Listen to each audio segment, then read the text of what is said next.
नमस्कार। जय माई की। भगवान शंकर गुरु भक्ति योग में आगे कह रहे हैं, यहाँ पर भगवान शंकर देवी को ये समझा रहे हैं कि माता पिता, जगत के माता पिता और जीव के माता पिता।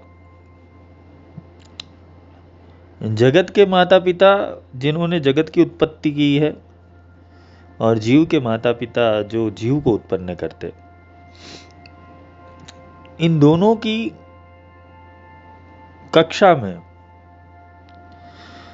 गुरु भक्ति योग जो भगवान शंकर बता रहे हैं वो श्रेष्ठ इसलिए है क्योंकि जगदीश्वर, जगत का ईश्वर और जीव का ईश्वर तुम्हारे माँ बाप, उनके माँ बाप, जिसे पितृ चैनल कहते हैं, डीएनए चैनल कहते हैं। भगवान शंकर बता रहे हैं कि कुल धर्म के अंदर, गुरु परंपरा के अंदर जब कोई साधक प्रवेश करता है सत्य जानने हेतु, तो उसे ये सारे सत्यों को समझाया जाए। क्योंकि शरीर जन्म देने के लिए माता पिता का कार्य है, लेकिन आत्मा तो अजन्मा है।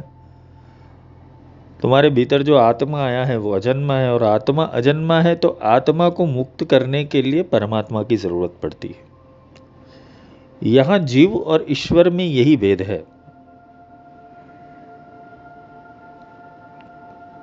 क्योंकि जीव अपनी मति अनुसार, अपनी दृष्टि अनुसार, अपने संस्कार अनुसार जीव यहां विषयों को भोगता है, और विषय का भोग करने के बाद वो सोचता है कि ये विषय निरंतर है, ये विषय स्थायी है, और ये विषय की प्राप्ति करने ही हेतु वो अपने जैसा दूसरा जीव उत्पन्न करता है। ये अभी तो देखने जाए तो दुनिया की जो आबादी है वो आबादी इसीलिए बनी है कि एक जीव ने सोचा है कि हमारा जैसा जीव बनाए, और जीव से पूरी संख्या अभी पृथ्वी के ऊपर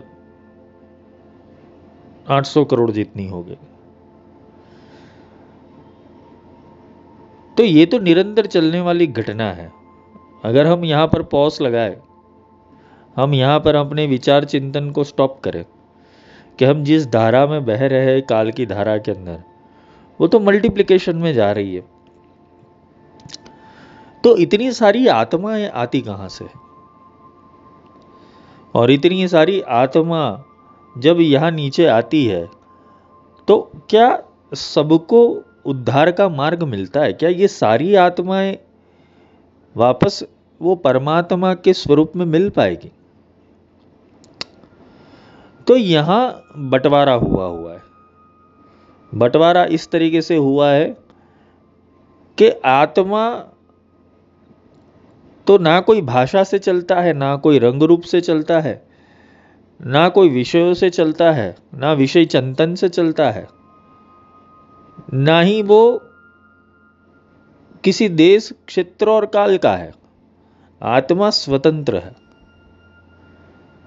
पर यह आत्मा स्वतंत्र है, लेकिन उसके ऊपर परतें इस तरीके से चढ़ाई जाती है कि जिस तरीके से उसकी स्मृति को कैद किया जाए।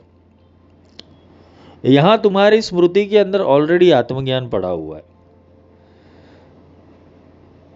और हमारे अंदर आत्मा जब जागृत हो जाती है तो वो अपने पूर्ण स्वरूप से मिल लेती है। किंतु मन तब तक तुम्हारा हार मानेगा नहीं कि जब तक उसको तुम सही रास्ते के ऊपर नहीं ले आते। साधना मार्ग में मन को पहले तो समर्पित करना पड़ता है, कि समर्पण और भक्ति से मन एकाग्र भाव में जाता है। वो कर लिया, एकाग्रता आ गई, फिर समर्पण और भक्ति की जरूरत नहीं है तुम्हें। फिर तुम्हें चाहिए योग, अनुसंधान, और फिर शुरू होती है साधना। तो इंग्रेडिएंट्स तो तुम्हारे पास वही के वही है, साधना, भक्ति, भाव, समर्पण, पर उसका उपयोग अपनी आत्मा के विकास हेतु करना है। और आत्मा का विकास कैसे होगा? आत्मा का विकास होगा गुरु के ज्ञान से। क्योंकि जो तुमने प्राप्त किया है आत्मा के रूप से, वो तुम भुगत ही नहीं रहे हो। ये प्रारब्ध कर्म जो आ रहा है तुम्हारा, संचित कर्म, प्रारब्ध कर, क्रियामन कर्म, ये तो मन की उपज है। ये मन की उपज के कारण मन ही सारी चीजों को संग्रहित करता है, मन ही निग्रह करता है और मन ही सारी चीजों को चलाता है। तो मन जितनी भी चीजें चला रहा है, वहां तो आत्मा तो कहां उद्धार के मार्ग के ऊपर जाएगा। तुम सोचो एक बार कि तुम अपनी मनोस्थिति आध्यात्मिक भी बना लोगे, लेकिन तुम्हारा जो वर्ताव है, तुम्हारा जो वर्तन है, तुम्हारी जो बुद्धि है, उसके ऊपर तुम्हारा अनुशासन ना होकर माया का अनुशासन रहेगा, तब तक तुम्हारी बुद्धि में ब्रह्म प्रवेश नहीं करेगा। और ब्रह्म को प्रवेश करने हेतु तुम्हें ब्रह्म वाली बुद्धि का उपयोग करना पड़ेगा। इसीलिए बुद्धि की जो ताकत है, प्रज्ञा, वो प्रज्ञान ब्रह्म की जरूरत पड़ती है। तो प्रज्ञान ब्रह्म कहाँ पर मिलेगा? प्रज्ञान ब्रह्म गुरु की वाणी से मिलेगा। तब जाके तुम आत्मा के अस्तित्व को समझ पाओगे और आत्मा के अस्तित्व के अनंत विस्तार को भी समझ पाओगे। यह भेद का जो पारखी होगा वो तुरंत ही मन और मन की माया जाल से विलुप्त होना शुरू हो जाएगा। एक तो पहले अथा तो धर्म जिज्ञासा, अथा तो ब्रह्म जिज्ञासा, एक खोज होनी चाहिए। अगर खोज तुम्हारी सच्ची है तो तुम्हारे जीवन के अंदर वो सच्चे गुरु आ जाएंगे, और तुम्हारी खोज ही गलत है तो तुम्हारे कितने ही गुरु मिल जाएंगे तुम्हें, तुम सही रास्ते के ऊपर नहीं आ पाओगे। ज्यादातर बहुत साधकों के अंदर द्वंद्व होता है। वो प्राप्त तो करना चाहते हैं आध्यात्मिकता की, प्राप्त तो करना चाहते हैं मोक्ष, लेकिन कुछ छोड़ना नहीं चाहते, अपने आप को बदलना नहीं चाहते। उनको ऐसा लगता है कि एक घंटा ध्यान करने से हमें आत्मज्ञान मिल जाएगा, या हम आत्म साक्षात्कार कर लेंगे, हमें परमात्मा मिल जाएगा। ये सारी बकवास बातों के अंदर ही उनका मन उनको उलझा के रखता है। कोई मंत्र में फंस जाता है, कोई यंत्र में फंस जाएगा, कोई तंत्र में फंस जाएगा, लेकिन मूल मुद्दे की बात के ऊपर नहीं आएगा। वो मूल मुद्दे की बात गुरु करते हैं तुम्हारे साथ। गुरु तो तुम्हारे भीतर पहले तो पानी और कलर को अलग कर देंगे। जैसे किसी पानी के अंदर कलर डाल दिया जाता है तो वो उसी कलर का पानी दिखता है। येलो डालोगे तो येलो दिखेगा, लाल डालोगे तो लाल दिखेगा, लेकिन पानी क्या वो कलर है? नहीं, पानी के अंदर कलर मिलाया गया है। वैसे ही आत्मा पानी है, उसके ऊपर तुम मन का जो भी रंग चढ़ाओगे वैसा तुम भासित हो जाओगे। तो मतलब आत्मा को जिस शरीर मिला, जिस क्षेत्र मिला, जिस परिस्थितियां मिली, आत्मा भासित नहीं हो रहा है, भासित हो रहा है मन, क्योंकि वो कलर बदल गया अभी। तो ये मिश्रण को अलग करने की कला वो गुरु के अंदर होती है। बहुत अभ्यास युक्त ये यहाँ बुद्धि चाहिए, क्योंकि यहाँ तुम फ्रिक्शन ऑफ सेकंड के अंदर मन के वापस चुंगल में फंस जाते हो, और फ्रिक्शन ऑफ सेकंड के अंदर तुम्हें आत्मा के करीब जाते हो। मतलब यहाँ पर तुम्हें अगर स्थिरता नहीं, यहाँ पर ध्यान नहीं दिया तुमने, तो तुम मन को नहीं समझ सकते। मन इतना विशाल है, क्योंकि तुम अभी ज्ञान सुन रहे हो, गुरु का ज्ञान सुन रहे हो, तो तुम्हारा मन भी ज्ञान सुन रहा है। और जैसे वो मन ज्ञान सुन रहा है, वो मन ज्ञान सुन रहा है और वही ज्ञान का हथियार बनाकर तुमसे वार करेगा। मन की बहुत अलग अलग विधाएं हैं, क्योंकि मन ज्ञानी भी बन के वो ज्ञान का प्रयोग तुम्हें फंसाने के लिए ही करेगा। इसलिए कभी कभी गुरु कहते हैं कि कभी कभी किसी अवस्था के अंदर ज्ञान भी छोड़ा कर। ज्ञान सर्वस्व नहीं है, साक्षात्कार सर्वस्व है। क्योंकि ज्ञान संग्रहित करने का विषय नहीं है, ज्ञान उतारने का विषय है। ज्ञान का कोई संग्रह नहीं कर सकता। तुम कितनी भी किताब पढ़ लोगे, कितने भी तंत्र का आगम, उपनिषद, वेद पढ़ लोगे, लेकिन जब तक साक्षात्कार ही नहीं हुआ उन चीजों का, तो वो कचरा भर के करोगे भी क्या। इसलिए गुरु प्रैक्टिकल होना चाहिए तुम्हारे साथ। भगवान शंकर गुरु भक्ति योग में यही समझा रहे हैं, क्योंकि भगवान शंकर यहाँ आंखें खोल रहे साधकों की। भगवान शंकर कहते हैं कि नारायण भगवान विष्णु का पर्याय है। नारायणे महादेवे माता पित्रोश्च राजिनी, भक्ति यथा महादेवी तथा कार्य निजे गुरु। नारायण भगवान विष्णु का पर्याय है, मतलब नारायण और विष्णु के अंदर कोई भेद नहीं है। वैष्णव संप्रदाय में वैष्णवी नारायणी भक्ति ही स्वीकृत है। वैष्णव भक्त जैसे नारायण की भक्ति रखते हैं, उसी तरह शैव साधक देवादिदेव महादेव की भक्ति करते हैं। श्रवण और गणेश जैसे माता पिता के भक्त माता पिता की भक्ति करते हैं। सामान्य प्रजा राजा को ही भगवान मानती है और प्रजातंत्र में यह धारा विलुप्त हो चुकी है। इस प्रकार उक्त चारों में जैसी भक्ति लोग करते हैं महादेवेश्वरी, उसी प्रकार भक्ति गुरुदेव की भी करनी चाहिए। तो गुरु की भक्ति कैसे करनी चाहिए? काफ़ी लोग बोलते हैं गुरु भक्ति कैसे करनी चाहिए? बस गुरु को फूलहार चढ़ा दो, गुरु के लिए कोई मिठाई ले जाओ, गुरु की थोड़ी प्रशंसा कर लो, वाहवाही कर लो, कुछ कपड़े ले आओ उनके लिए, कुछ गिफ्ट दे दो। तो कहा गुरु भक्ति वहाँ तक सीमित है। गुरु भक्ति से उसको गुरु तो उससे परे हो चुका है, उसको कोई लेना देना ही नहीं है। तुम्हारे पदार्थों से गुरु प्रसन्न नहीं होगे, तुम्हारे परिवर्तन से गुरु प्रसन्न होगे कि तुम्हारी बुद्धि के अंदर ब्रह्म जागा के नहीं। तो भक्ति कैसे करनी है? जैसे नारायण संप्रदाय वाले केवल नारायण का ध्यान करते हैं, नारायण की पूजा करते हैं, नारायण की आराधना करते हैं, नारायण के लिए जीवन जीते हैं, वैसे शैव भक्त भगवान शिव की पूजा आराधना और भक्ति करते हैं। जैसे गणपति है वो अपने माता पिता की भक्ति करते हैं, श्रवण ने अपने माता पिता की भक्ति की, वैसे ही राजा जो होता है वो प्रजा का भगवान होता है। वो तो धारा विलुप्त हो गई प्रजातंत्र के अंदर।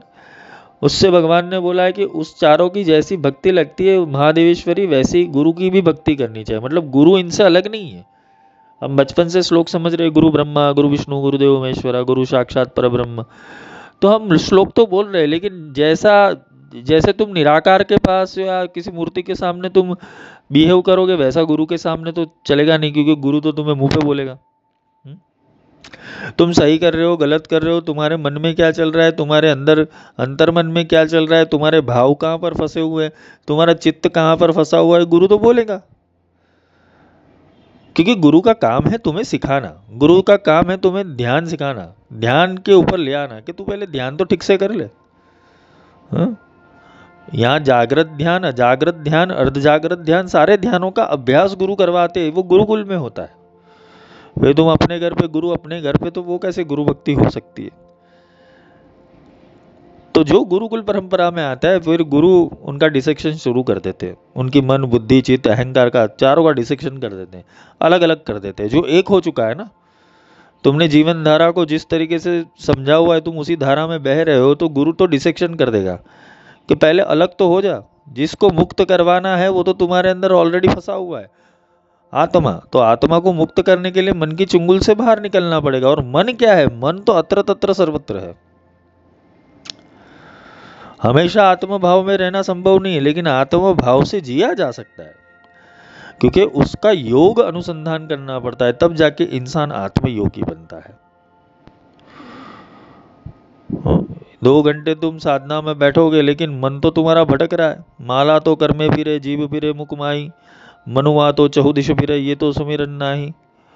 तो सुमिरन तो वो नहीं है कि जो माला तुम कर में घुमा रहे हो, मन तो चहुदिश फिर रहा है।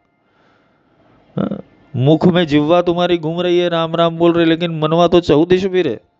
ये सुमिरन नहीं है। सुमिरन का अर्थ होता है, भक्ति का अर्थ होता है एकाग्र चित्त वाली भक्ति। तुम अपनी बुद्धि से, तुम अपनी प्रज्ञा से, तुम अपनी चेतना से, तुम अपनी आत्मा से, तुम अपने मन से पूरी तरीके से कंसंट्रेशन करके ही तुम इसका अभ्यास करो। गुरु के एक एक वचनों को याद रखो, क्योंकि स्मृति शक्ति चाहिए। ये तो यहाँ जितना लेक्चर हो सकता है उतना कर रहे हैं, लेकिन जो प्रैक्टिकल लोग आते हैं तो उनको ज़्यादा और समझ में आता है और ज़्यादा और खिलने का मौका दिखता है कि भाई आत्मा का विकास कैसे किया जाए। तो गुरु संशोधन करता होता है। गुरु देखता है कि इसके अंदर कितनी प्रोबेबिलिटी है, संभावनाएं कितनी है, किसी आत्मा को जागृत करने की संभावनाएं कितनी, कितने उसके पास है जो वो पास से बद्ध हो चुका है। उस पास से मुक्तता देने के लिए गुरुदेव वो साधक के पीछे पड़ जाते हैं फिर, और गुरु तुम्हारा शत्रु भी बन जाता है कभी कभी, क्योंकि गुरु तुम्हें जो पसंद होगी वो सारी चीजें छुड़वा देगा। क्यों? क्योंकि तुम्हारी पसंद और नापसंद के अंदर ने तो तुम्हारी आत्मा ने सत्यानाश किया हुआ है। इसलिए गुरु तुम्हारी पसंद और नापसंद को दूर धकेल देते हैं। और केवल अनुशासित बुद्धि से चलने का अभ्यास करवाते हैं। इसलिए वो देवताओं की भक्ति भी छुड़वा देंगे। तू बोलेगा तो भाई एक जगह के ऊपर स्थिर रहे, कि किसी एक इष्ट को पकड़, किसी एक देवता को पकड़, किसी एक जगह समर्पण कर, तो ही कुछ तुम्हारे अंदर धाराएं प्रवाहित होगी। वरना तो तुम कितनी भी आज इस नाथ संप्रदाय के गुरु, कल शंकराचार्य संप्रदाय के गुरु, फिर दूसरे संप्रदाय के गुरु, कभी वैष्णव बन जाएगा, कभी शैव बन जाएगा, कभी शाक्त बन जाएगा, कभी गणपत्य बन जाएगा, तो उससे तुम्हारा कल्याण होने वाला नहीं है। तुम तो फंसने ही वाले हो। ज्ञानी बनने से कोई लाभ नहीं है, अनुभवी बनो। अनुभव से ऑटोमेटिकली ज्ञान प्रकट होता है। तो भगवान शंकर ये कहते हैं कि गुरु की भक्ति कैसे करनी चाहिए। लक्ष्मी नारायणो मानी धातरो गिरजा शिवो श्री गुरु गुरुपत्निश्च पीतरान्वित चिंतयेत। भगवान शंकर यहाँ पर कह रहे कि देवी यामल स्वरूपों की चर्चा करते भगवान कहते हैं कि लक्ष्मी और नारायण ये प्रथम युगल है, सरस्वती और ब्रह्मा दूसरा युगल है, और गिरजा और गिरीश मतलब शिव और शक्ति ये तीसरे युगल है, और चौथा युगल आता है माता पिता। मतलब ब्रह्मानी, विष्णु, लक्ष्मी, शिव, शक्ति और चौथे माता पिता, ये चार युगल है, ये प्रत्यक्ष है। और एक पांचवा युगल होता है जो चारों स्तर से भी महत्वपूर्ण युगल है, वो गुरुदेव और गुरुपत्नी। तो ये यहां कोई गुरु की पूजन की ऐसी बात नहीं कही है भगवान ने। मतलब कि जो गुण धारण किया हुआ होता है वो गुरु होता है, और जहां गुण धारण किया हुआ ऊर्जा होता है वहां शक्तियां चलती है। मतलब एक सम्मान देने की प्रक्रिया है कि गुरु और गुरु पत्नी को कैसे सम्मान देना चाहिए, वो भी एक युगल है। तो यहां भगवान शंकर ये बात कर रहे, भगवान कह रहे हैं कि हे देवी पार्वती, इस युगल में चारों रूप समाये हुए। मतलब गुरु, और जो गृहस्थ गुरु होते, ठीक है, या तो जो सन्यासी गुरु होते उन्होंने भी अपनी ऋषि पत्नियां बनाई होती है, पहले के ज़माने में ये परंपरा थी।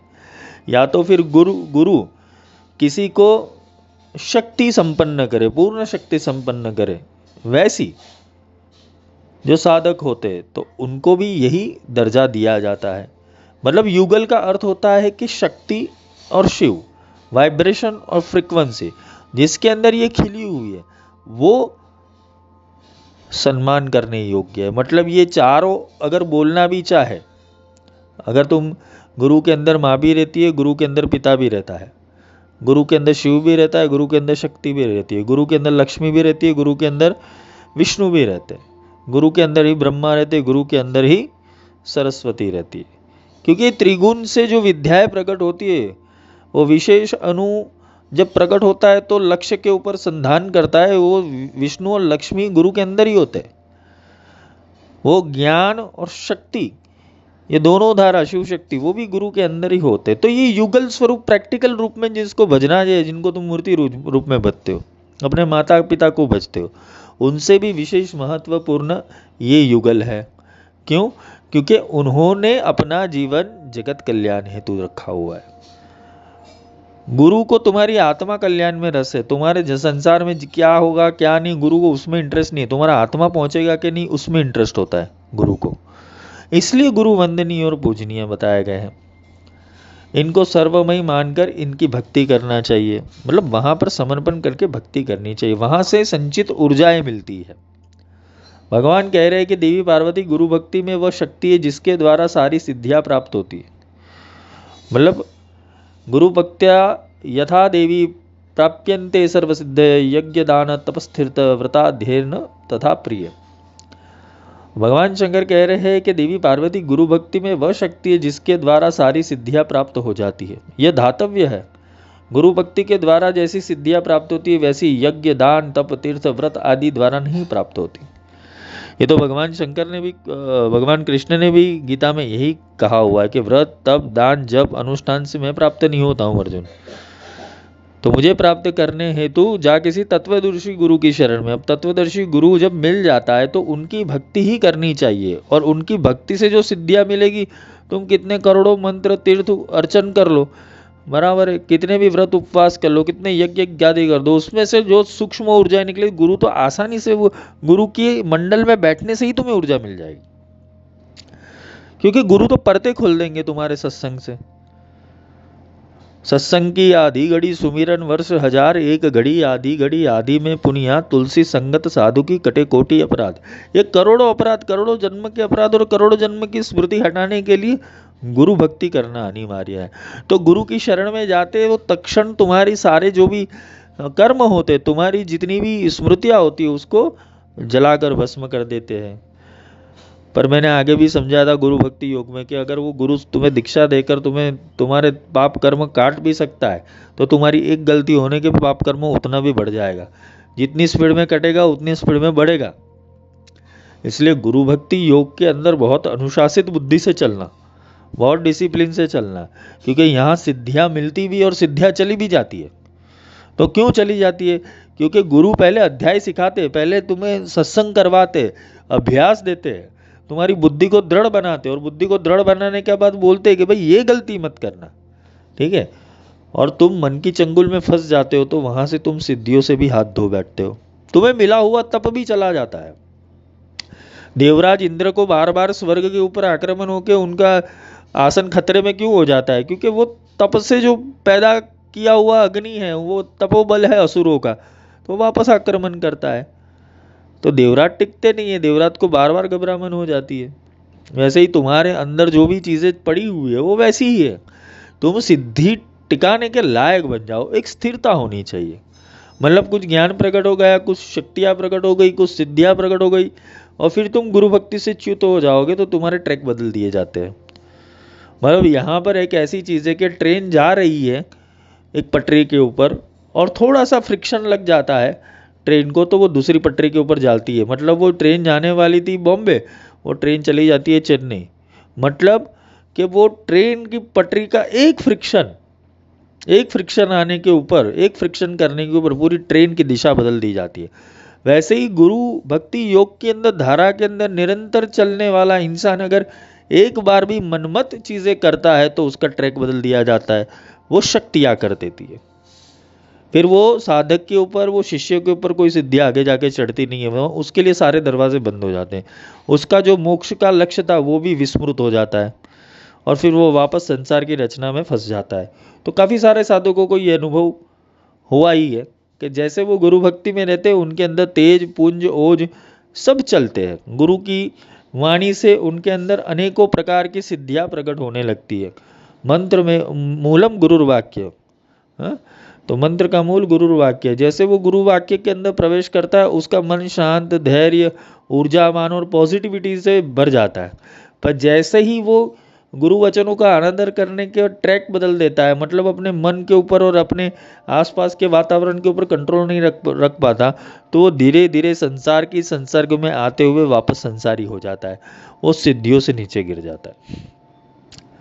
तो गुरु भक्ति योग में गुरु पहले से बता देंगे क्या क्या विघ्न आएंगे तुम्हारे जीवन के अंदर, हाँ, क्योंकि आध्यात्मिक जीवन और सिद्धि के मार्ग के ऊपर क्या क्या परेशानियां आएगी उसकी पहले पूर्व तैयारियां गुरु करवा देते।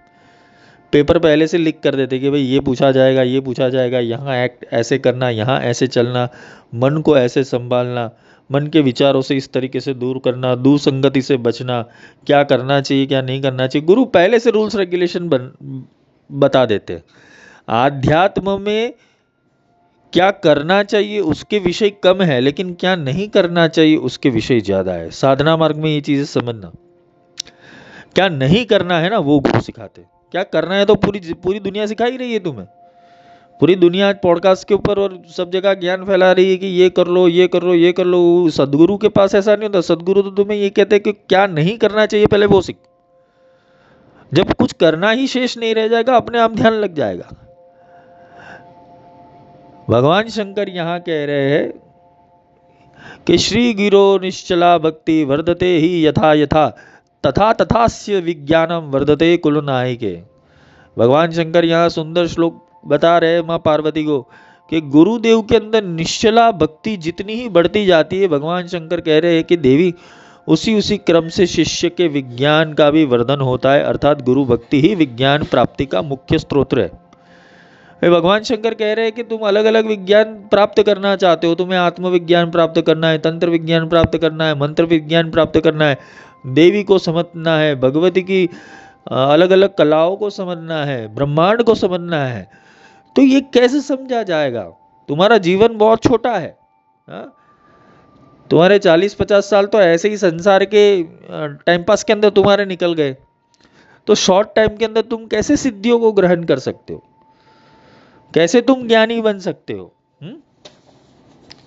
तो विज्ञान प्राप्त करना और विज्ञान मन में बैठना, बुद्धि में बैठना कैसे आसान हो सकता है? तो आसान इस तरीके से होता है कि गुरुदेव की निश्चल भक्ति करने से।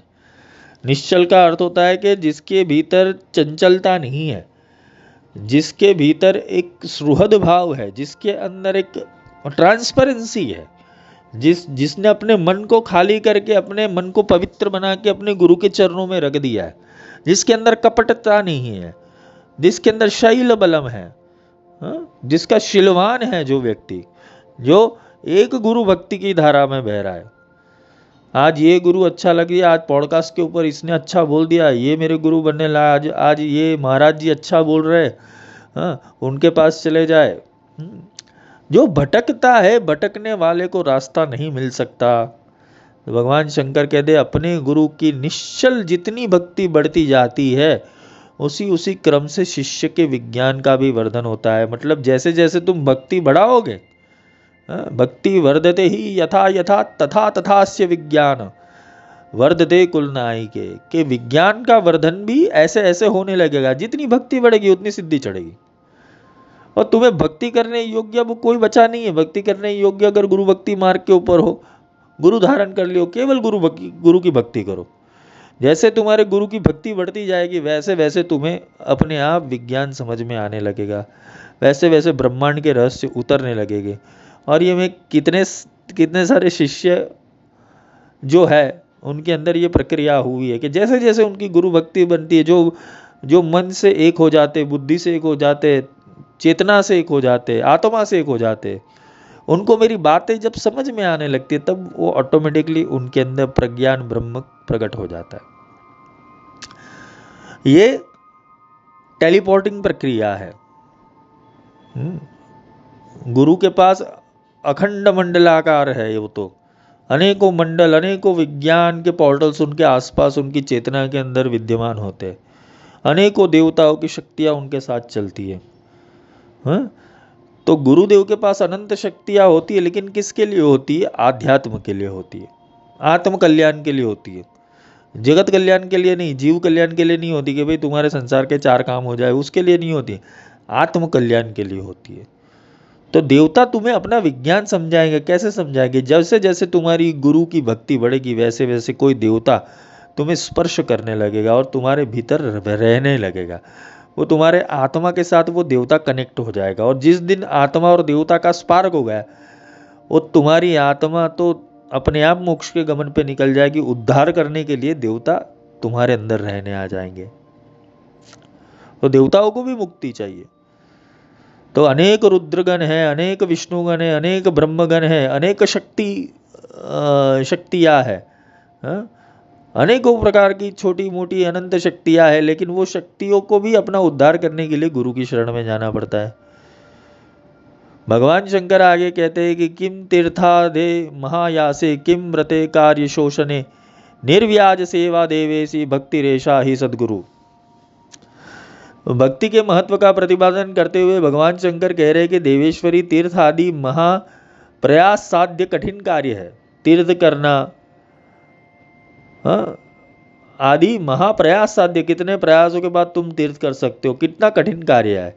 इसी तरह व्रत आदि भी शरीर को शोषक कार्य है। मतलब व्रत हो नहीं सकता, तुम जबरदस्ती अपने शरीर को भूखे रखते हो, उपवास करते हो। अब तुमने उपवास की व्याख्या नहीं समझी, ना तीर्थ की व्याख्या समझी, तो तुम ये असाध्य कार्य करने चले जाते हो। पैदल जाओगे, पैदल जाओगे, किसी पर्वत के ऊपर चढ़ोगे, किसी नदी के पास जाओगे, नहाओगे, कष्ट कार्य साध्य शरीर को करवाओगे, व्रत उपवास करवाओगे। इसीलिए इन कार्यों का उतना महत्व नहीं है, क्योंकि ये तुम्हें ताड़न से मिलता है।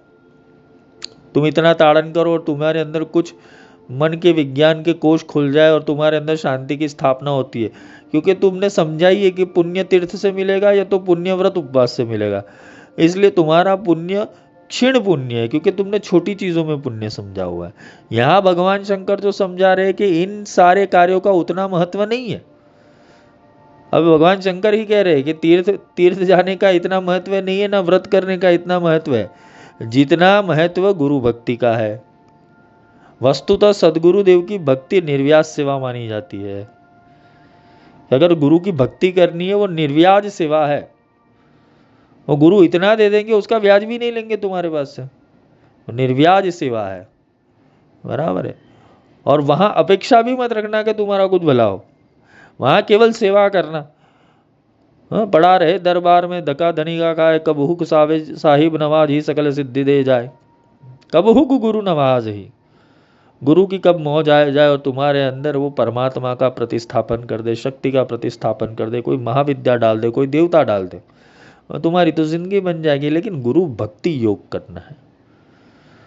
अब मूर्खों को क्या समझाए कि व्रत तीर्थ उपवास भगवान शंकर खुद मना कर रहे हैं, पर ये कलयुग है। कलयुग में ज़्यादा लोगों को समझाया नहीं जाता, क्योंकि कलयुग के बीमार लोग हैं लोग, बुद्धि चलती नहीं है क्यों करना है किसी भी चीज़ का, वो उनके पास कोई उत्तर नहीं होता है। लोग कर रहे तो हम करेंगे।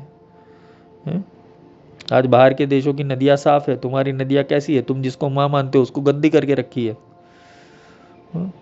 ये फर्क है। उनके पर्वत देखो, वहाँ गंदगी नहीं है, तुम्हारे पर्वत के ऊपर जाके तुम प्लास्टिक रख के आते हो। तुम पर्यावरण की सेवा तो करते नहीं हो, प्रकृति तो रुष्ट होने ही वाली है। तुम्हारे शरीर में 100 रोग इसलिए भी चले जाते हैं क्योंकि तुम अपने शरीर की सुनते नहीं हो। तुम्हें भूखे रहना है, प्यासे रहना है। तुम्हें ग्रह नट जाते तो शनिवार का उपवास करोगे, मंगलवार का करोगे, ये व्रत कर लोगे, वो व्रत कर लोगे, तुम्हारे शरीर का सत्यानाश कर दोगे। ये सब करने की कोई ज़रूरत नहीं है। जो बाहर के लोग नहीं कर रहे वो भी सुखी है अपनी जगह के ऊपर। यहाँ अंधविश्वास इतना फैला हुआ है। यहाँ मुक्ति की बात करते हैं भगवान शंकर के, मुक्त कैसे होना है, तो तुम्हें मुक्ति करनी है तो सहला कार्य केवल गुरु शरण है। गंगा नहाने को गया मन का पापी चोर, पाप तो धूले नहीं ले आया 10 मनोहर। तो ऐसी चीजें हैं। तो भगवान शंकर कह रहे सदगुरु देव की भक्ति निर्व्याज सेवा मानी जाती, इसी से सारे कार्य पूर्ण हो जाते। काया कलेशन महता तपसा वापी यत फलम तत्फलम लभते देवी सुखेन गुरु सेवया। तपस्या में शरीर को तपाना ही मुख्य है। अगर कोई तप करता है तो शरीर को तपाता है। इतने बजे उठता है, 5 बजे का अलार्म लगा के फिर बैठ जाएगा, पद्मासन लगा के, सिद्धासन लगा के, जालंधर बंद लगाएगा, उड्डयन बंद लगाएगा, वो अलग अलग बंद लगाएगा, अलग अलग प्राणायाम करेगा, श्वास उश्वास करेगा, अपनी रिदम को सेट करेगा, त्राटक करेगा, अलग अलग तप करेगा, 20-25 लाख मंत्र कर लेगा। तपस्या में शरीर को तपाना ही मुख्य है, पर एक क्लेश साध्य व्यापार है। ये व्यापार है। ये गुरु भक्ति योग जो सिखाना चाहता है, अगर तुम्हारे दिमाग में उतर गया तो तुम बहुत सारी चीज़ों से मुक्त हो जाओगे। तुम्हें अपने आप सारी चीज़ें मिल जाएगी। तपस्या में शरीर को तपाना ही मुख्य है। ये शरीर को तपाने के लिए तपस्या करनी पड़ती है। ये क्लेश साध्य है, मतलब ये तुम अपने आप को पीड़ा दे रहे हो। बहुत बड़े तप करने के बाद भी जो फल तपस्वी को प्राप्त करना है, मतलब 15 लाख जप किए तब जाके छोटी मोटी सिद्धि हासिल हुई, बराबर है। बड़े तप करने के बाद भी जो फल तपस्वी प्राप्त करता है, भगवान शंकर कह रहे कि हे देवी पार्वती, वह फल तो गुरु सेवा से ही प्राप्त हो जाता है। केवल गुरु की सेवा, गुरु की आज्ञा मानने से, गुरु के साथ रहने से, गुरु के साथ चलने से, गुरु की छोटी मोटी सेवा करने से तुम्हें ये सारे फलों की प्राप्ति हो जाती है। गुरु सेवा में महान सुख है, और उस उक्त फल सुखपूर्वक अर्थात बिना कलेश के ही, कार्य कलेश के ही मिल जाता है। कितने साधकों के प्रश्न होते, तो क्या हम लोग इतने सारे मंत्र कर रहे तो क्या होगा? या तो फिर तुम गुरु भक्ति करो, रहो गुरु के साथ सब संसार छोड़कर, तुम्हें आसानी से मिल जाएगा। अब तुमने चयन किया ही है कि घर बैठ के साधना करनी है, घर बैठ के गंगोत्री आए, तो फिर घर बैठ के तप करो। गुरु के साथ जो रहता है, गुरु के साथ जो चलता है, तो गुरु के पास वो अनेकों सिद्धियां होती है जो धीरे धीरे करके वो साधक को मिलती जाती है। और अपने आप मिलती है, अपने आप वो सिद्धियां प्रकट होती है। भगवान शंकर कह रहे हैं कि भोग मोक्ष अर्थिना ब्रह्म विष्णु विषपदकांग कांक्षणाम गुरुरेव गुरुदेवी नान्या पंथा इति विश्रुतः। भोग और मोक्ष की आकांक्षा करने वाले और ब्रह्मा विष्णु और रुद्र पदों की आकांक्षा करने वाले के लिए भी पार्वती सबसे सुगम सुकुर और सुखद रास्ता गुरु भक्ति का ही है। भगवान शंकर कह रहे हैं कि किसी को गुरु भोग चाहिए, किसी को मोक्ष चाहिए, किसी को ब्रह्मा बनना है, किसी को विष्णु बनना है, किसी को शिव समकक्ष बनना है, तो ये रुद्र ये पदों की भी अगर तुम आकांक्षा करते हो तो ये सब कुछ सुगम है और सुकर है, और सुखद रास्ता केवल एक है, वो गुरु भक्ति। तुम गुरु भक्ति करते करते करते गुरु तुम्हें कभी ब्रह्मा कला सिखाएगा, कभी विष्णु कला सिखाएगा, कभी रुद्र कला सिखाएगा, तुम्हें ऐसे ही ब्रह्मा विष्णु महेश बना देगा, ऐसे ही भोग और मोक्ष दे देगा। तुम उनके वाइब्रेशन में ही रहोगे, अपने आप तुम्हारे काम बनेंगे, कुछ रुकेगा नहीं। लेकिन जैसे ही गुरु के वाइब्रेशन से दूर हो जाओगे, तुम्हारी मति गुम जाएगी और वापस तुम संसार और कालचक्र के अधीन हो जाओगे, उनके नीति नियम लागू हो जाओगे। इसलिए गुरु हमेशा अपने शिष्यों को कहता है कि हमेशा नित्य गुरु सेवा में रहो, नित्य गुरु दर्शन पर जाओ, नित्य गुरु की शुश्रूषा करो। गुरु के कुछ कार्य होते हैं, उसके अंदर अपनी बुद्धि लगा के अपना तन मन धन वचन कर्म आत्मा से उनकी सेवा करो, क्योंकि गुरु अपने लिए नहीं कर रहे, गुरु पूरे संसार के लिए कर रहे हैं। जब तुम्हारी ये बुद्धि चलने लगेगी तब जाके तुम्हारे अंदर वो दिव्य ज्ञान अपने आप प्रकट हो जाएगा। तो भगवान शंकर कहते हैं कि अलग अलग पंथ है, यहाँ भक्ति गुरुदेव में श्रद्धा विश्वास और आस्था पूर्वक होनी चाहिए।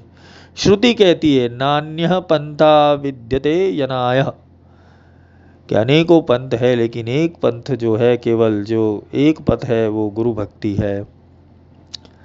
भगवान कहते हैं अशुमानी च कर्माणि महापातक जानी च भक्ति क्षणेन दहति तुल राशि वानलः।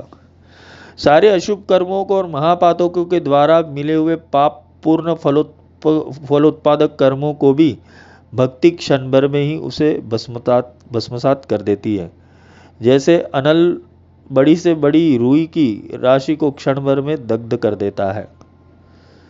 जैसे अग्नि होता है, छोटा सा अग्नि, वो पूरी रुई की जो गोदाम होता है उसको जला देता है, और काम कौन करता है? पवन।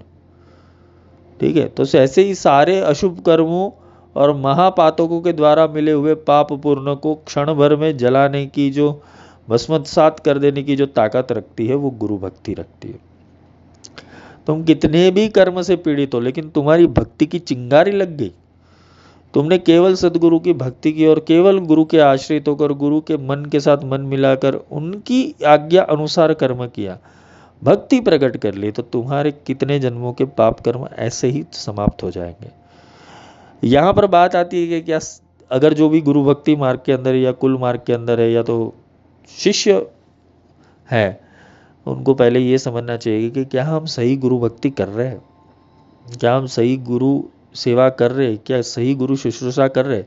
अगर सही कर रहे हो तो होगा, अपने मन से कर रहे हो वो नहीं होगा। तुम अपने मन से भक्ति कर रहे हो तो उससे तो कुछ भी नहीं होगा, तुम गुरु के मन से भक्ति करो।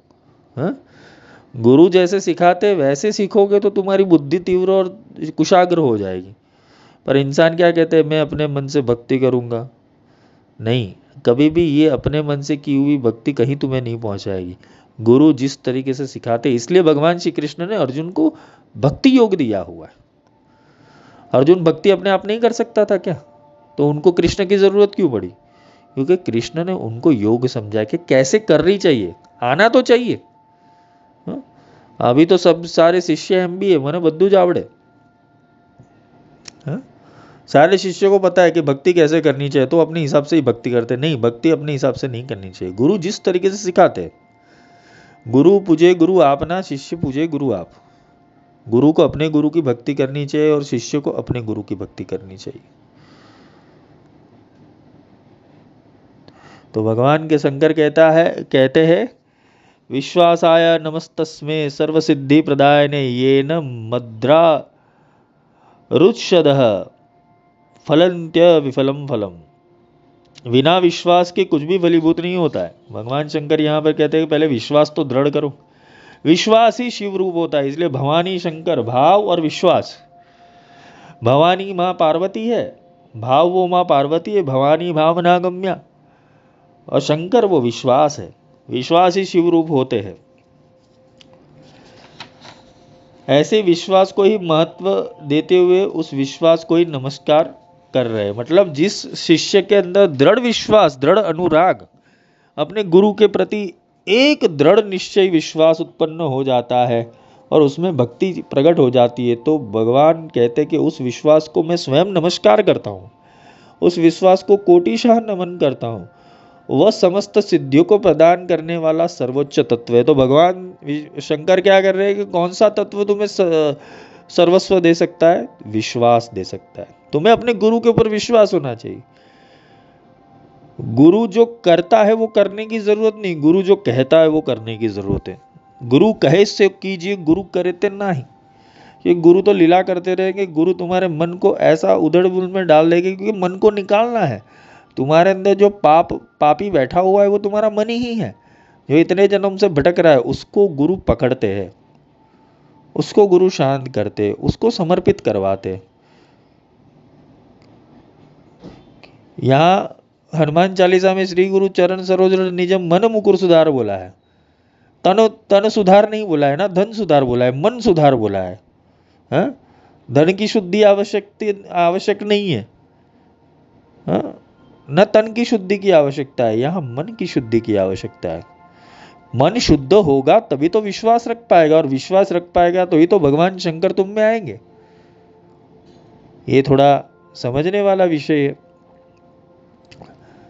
तो विश्वास वो सब सर्वोच्च तत्व को प्रदान करने वाला होता है। इसके बल पर ही मिट्टी, काष्ठ और शिलाएं भी ऐसा फल प्रदान करती है। अगर तुमने काष्ठ की मूर्ति, मिट्टी की मूर्ति, शिला की मूर्ति के ऊपर भी इतना प्रगाढ़ विश्वास रख दिया है तो वो भी फल प्रदान कर सकती है, वो भी निष्फल नहीं होता है।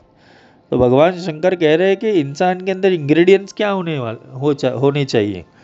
तो एक पूर्ण भाव होना चाहिए और एक विश्वास होना चाहिए।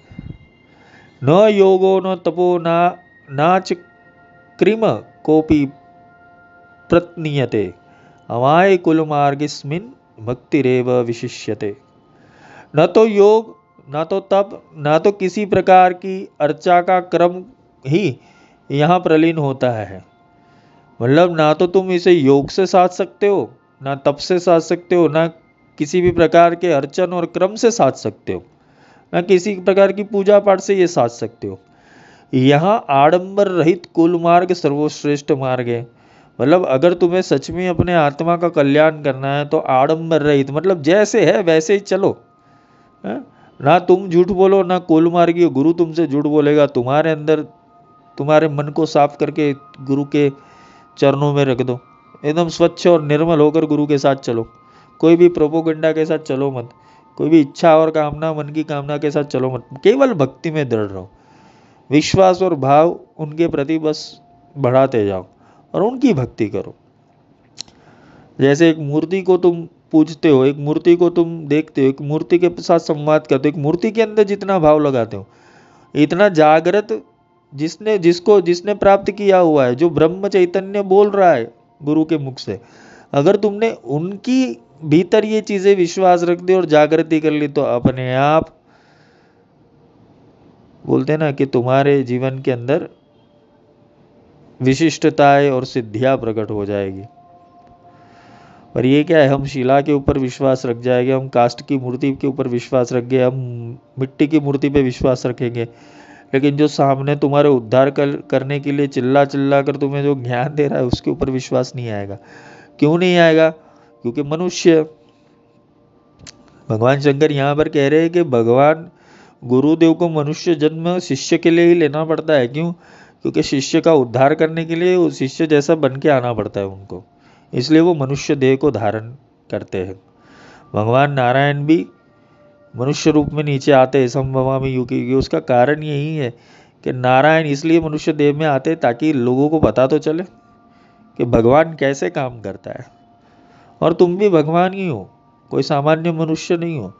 जो भी आत्मयोग के अंदर माध्यम के अंदर आ रहा है, गुरु भक्ति में आ रहा है, तुम भी किसी जन्म के अंदर देव ही थे, किसी जन्म के अंदर शिव ही थे, किसी जन्म के अंदर विष्णु ही थे, किसी जन्म के अंदर शक्ति ही थे। बस ये शक्तियाँ तुम भूल गए हो, इसलिए गुरु को तुम्हारे जैसे आकार लेकर आना पड़ता है। वो भी प्रोग्राम में फंस जाते हैं संसार के, तुम्हारे उद्धार के चक्कर के अंदर। तो जब तुम्हारा गुरु सामर्थ्यवान हो और तुम्हें ये वचन देता है कि मैं तुम्हें मुक्ति दिलवाऊंगा, तब जाके उस गुरु की शरण को पकड़ लेना और अपने जीवन को समर्पित कर देना। तो गुरु तुम्हें आत्मा का एक नया अध्याय सिखा पाएंगे। इस मार्ग में भक्ति की ही विशिष्टता स्वीकार की गई है। तुम्हें ना मंत्र करना है, ना तंत्र करना है, ना योग करना है, ना जप तप व्रत उपवास करना है। तुम केवल खाली गुरु भक्ति भी करोगे, गुरु के साथ एक होकर चलोगे, गुरु को परब्रह्म मान के चलोगे, तो भी अपना कार्य अपने आप बन जाएगा तुम्हारा। तुम्हारे सोचने से पहले तुम्हारे लिए चीज़ें बन जाएगी। पर तुम गुरु को ध्यान में रख के भक्ति करो। साक्षाद गुरुमये देवी सर्वस्मिन् भुवांतरे किंतु भक्ति मताक्षेत्र मंत्र केशान सद्यते। इस श्लोक को हम आगे समझेंगे। गुरु भक्ति योग एक दुर्लभ योग है। पहले तो गुरु है कौन, उसके लिए भी मैंने बहुत सारे लेक्चर किए। गुरु कैसा होना चाहिए वो भी समझाया हुआ है, कौन सा गुरु श्रेष्ठ है वो भी समझाया हुआ है। तो गुरु के दर्शी जितने लेक्चर है वो सुनते रहना, ताकि आपको आपके गुरु की पहचान मिले। और सही गुरु की खोज करने के लिए ये सारे संवाद आपको काम आएंगे। जय माई की।